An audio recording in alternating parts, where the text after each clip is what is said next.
দৰে সাহসী বেংকৰ দৰে চতুৰ আৰু মেঘদাভৰ দৰে এজন দেশপ্ৰেমী যোদ্ধাৰ বাবে তোমালোকৰ বাবে আমাৰ দেশ দেশত দুই আৰু বিশ্বাসঘাতকেৰে ভৰি থকাৰ পাছতো স্কটলেণ্ডৰ এমুঠি মাটিও শত্ৰু সেনাই লগত লৈ যাব নোৱাৰিলে তোমাৰ সাহস আৰু বীৰত্বই মুগ্ধ কৰিছে স্কটিছ জনতা আৰু তেওঁলোকৰ দাবী মানি তোমাক মই ফেন অফ ক্ৰাউডৰ হিচাপে নিয়োগ কৰিছো অৰ্থাৎ তুমিও হবা আমাৰ সেনাবাহিনীৰ অন্যতম প্ৰভাৱশালী সেনাধিনায়ক আৰু লগতে এয়াও ঘোষণা কৰিছো মোৰ শ্ৰেষ্ঠ পুত্ৰ মেলকমে হ'ব এই ৰাজসিংহাসনৰ উত্তৰাধিকাৰী স্কটলেণ্ডৰ ভৱিষ্যতৰ ৰজা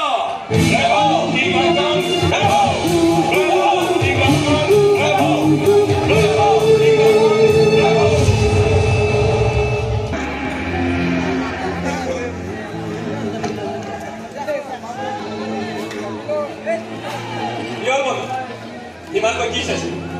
এইদম চাইছো এই বৰ্তমানে এখন পৰিত্যক্ত আসন কিন্তু কোনো এজন বহি দিয়াৰ লগে লগে এই আসনখন হৈ পৰে দেশৰ শাসন ভাবিলে আচৰিত দেখি নহয় তোমাৰ চাগে হেঁপাহ লাগিছে এই আসনখন মানে তুমি কি ক'ব খুজিছা নহয় মানে ৰাজনীতিজনে কৈছিল এদিন তুমি স্কটলেণ্ডৰ ৰজা হ'ব আৰু তাৰ পাছত মোৰ পুত্ৰ ফিয়েঞ্চ আহি বহিব এইখন আসন ৰমান্তৰ কথা ভৱিষ্যত মানে মই বিশ্বাস নকৰো বিশ্বাসটো ময়ো নকৰো কিন্তু জানি গৈছিলো কোৱাৰ দৰে ৰজাই যেতিয়া তোমাক ফেন অফ ক্ৰাউড হিচাপে নিযুক্তি দিলে তেতিয়া তোমাৰ আচৰিতে হৈছো ভাবিছিলো জানি গৈছিলো সঁচা কথাকে কৈছে কিন্তু পাঁচ মুহূৰ্তত ৰজাই যেতিয়া তেওঁৰ বৰপুত্ৰক স্কটলেণ্ডৰ ভৱিষ্যতৰ ৰজা বুলি তেতিয়া মই নিশ্চিত হলো যে দানীৰ ভৱিষ্যতবাণী কেতিয়াও নকৰিলে কিয়নো মেলকম ৰজা হলে তুমি সিংহাসনত বহা আটাইবোৰ বাটাই বন্ধ হ'ব নে কি কোৱা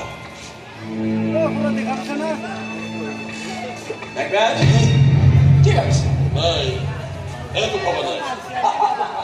মিছা কথা নকবা বন্ধু তোমাৰ ক্ৰান্তিকৰ ভূমণ্ডল দেখি মই বুজিব পাৰিছো দানী কিছুমান কথাই তোমাৰ মন মগজুটো ক্ৰিয়া কৰি আছে মই মোৰ দেশক ভাল পাওঁ বন্ধু এইখন ৰাজসিংহাসনে মোক এই খবৰ সুযোগ দিছে আৰু সেই সুযোগ পাই মই ধন্য ক্ষমতা লাগি মত দিয়া হোৱাৰ হাতিয়াত মোৰ নাই তোমাক এতিয়াও ৰাজহুৱা ত্যাগ কৰাই নাই যায় যুদ্ধৰ আনন্দত উত্তাল হৈ পৰিছে স্কটলেণ্ডৰ ৰাজপথ তোমালোকে যোৱা নিজৰ মহললৈ নিজৰ পৰিয়ালৰ ওচৰত থাকি যুদ্ধভূমিত ক্ৰান্তি আদৰ কৰাকৈ তুমিতো ওপৰতে দিছা নাই তুমিতো যোৱা নাই তোমাৰ পৰিয়ালৰ শান্তিত বিচাৰে মই নিৰুপায় ৰজা ঘৰৰ দায়িত্বই এতিয়ালৈকে মোক ৰাজপ্ৰাসাদ এৰাৰ অনুমতি দিয়াই প্ৰতিবাৰ যুদ্ধ যোৱাৰ পিছতে কিং ডাংকানে ৰজা ঘৰীয়া কাৰোবাৰ মহললৈ গৈ নৈশতে ফোন কৰে এইবাৰো কৰিব কিন্তু কাৰ ঘৰলৈ যাব এতিয়ালৈকে ঘোষণা কৰা নাই যলৈকে নাযাওক কিয় ৰজাৰ সম্পূৰ্ণ নিৰাপত্তাৰ দায়িত্ব মোৰ ওপৰত চৰাকৰ ৰজাৰ সুৰক্ষাৰ বিশেষ প্ৰয়োজন নাই জনতা কিং ডাংকানক বৰ ভাল পায় তেওঁৰ জনপ্ৰিয়তাৰ কোনো তুলনা নাই আৰু যিমান বিশ্বাসঘাতকেৰে এইখন দেশ ভৰি আছে তাৰ তুলনা বিচাৰি পাবলৈ নাই নিজৰ দেশৰ অনিষ্ট সাধন কৰি শত্ৰুপক্ষৰ লগত কৰমৰ্দন কৰি ফুৰা এইবোৰ বিশ্বাসঘাতক দেশত দ্ৰোহিত্যাচাৰে এদিন স্কটলেণ্ডৰ মাটি ৰঙা হ'বই লাগিব অন্যথা আমাৰ দেশ কেতিয়াও সুৰক্ষিত নহয় ইয়ালৈকে মই বৰ চিন্তাত কৃষ্ণ যেন দেখা গৈছো একো চিন্তা কৰা নাই চিন্তা কৰাৰ প্ৰয়োজনো নাই এটা স্কটলেণ্ডৰ বাটে ঘাটে কেৱল তোমাৰেও বীৰত্বৰ জয়গা সেই জয়গা শুনি তোমাৰ চাগে হিংসা লাগিছে হিংসা লগা নাই গৰ্বহে অনুভৱ কৰিছে আমাৰ দেশৰ জনতা এজন প্ৰকৃত বীৰ যোদ্ধা যথোচিত সন্মান দিবলৈ শিকিছে আমি তেনেকৈ ভবানো তোমাৰ মহানতা আৰু মই জানো তুমি মহান হৈ দেখুৱাবলৈ খুব ভাল পোৱা বিনয় বন্ধু মোৰ পুনৰ সাক্ষাৎ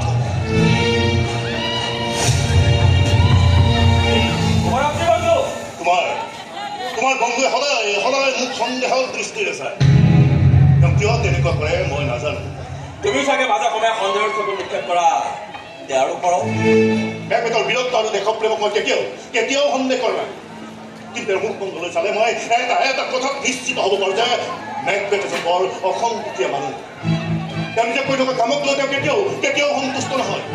অনবৰতে হতাশাই গ্ৰাস কৰি থাকে মানুহজনৰ নাজানো এই অসন্তোষ এই হতাশাই বা তেওঁক আৰু কি কাম কৰিবলৈ বাধ্য কৰায়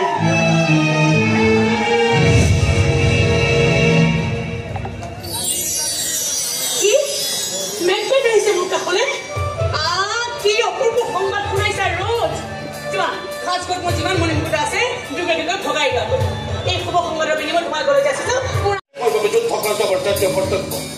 এই কৰ্তব্য পালন কৰি ভাগৰ লাগিলে সাময়িকভাৱে আমাক বিশ্ৰামৰ প্ৰয়োজন হয়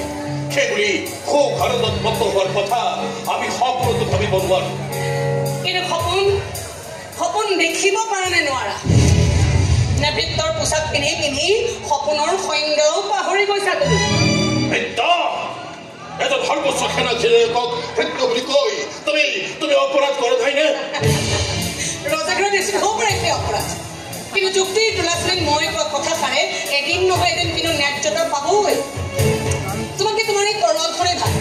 একো নকল অৰ্থ নোকোৱাকৈ বুজাই দিয়ে ইয়াৰ ধাৰ কিমান কি কৰা তুমি কি কৰা এটা মাত্ৰ আঘাত আৰু লগে লগে সলনি হ'ব আমাৰ ভাগ্য তুমি কাক আঘাত কৰাৰ কথা কৈছা কাক আঘাত কৰাৰ কথা কৈছা তুমি ইমান বেছি উত্তাৱল নহ'বা নে লাহে তোমাক বুজাই আছো ভিতৰ সপোন কেনেকৈ পৃথক কৰিব পাৰি ব'লা এতিয়া যাব লাগিব যুদ্ধৰ আনন্দ উৎসৱ উদযাপন হৈছে চৌদিশে তৰুণ তৰুণী নৃত্যই মুখৰি কৰি তুলিছে স্কটলেণ্ডৰ আকাশ বতাহ ব'লা আমি সেই আনন্দৰ সোৱাদ লৈ আহোঁগৈ নহয় মোৰ মন নাই তোমাৰ মনটো অহৰহ বহুত প্ৰশ্নই আঘাত কৰি আছে মই জানো এটা দেখোন সেইবোৰ প্ৰশ্নৰ উত্তৰ মই তোমাক দিম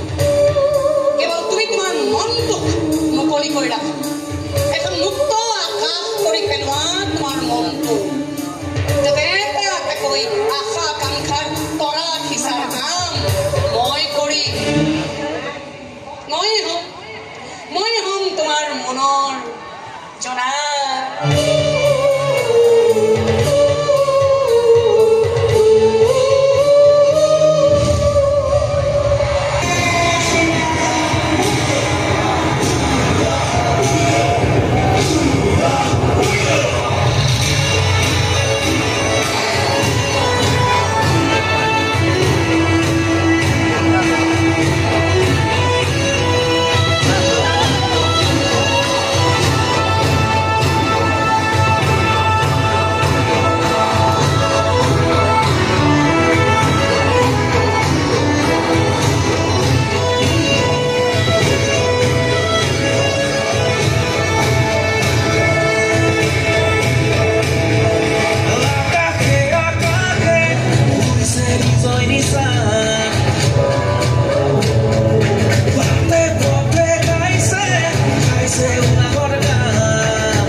আজি নিশাৰ পিছত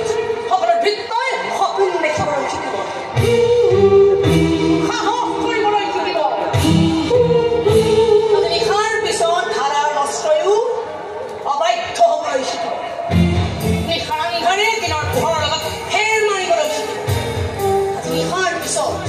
এদিন এটা কথা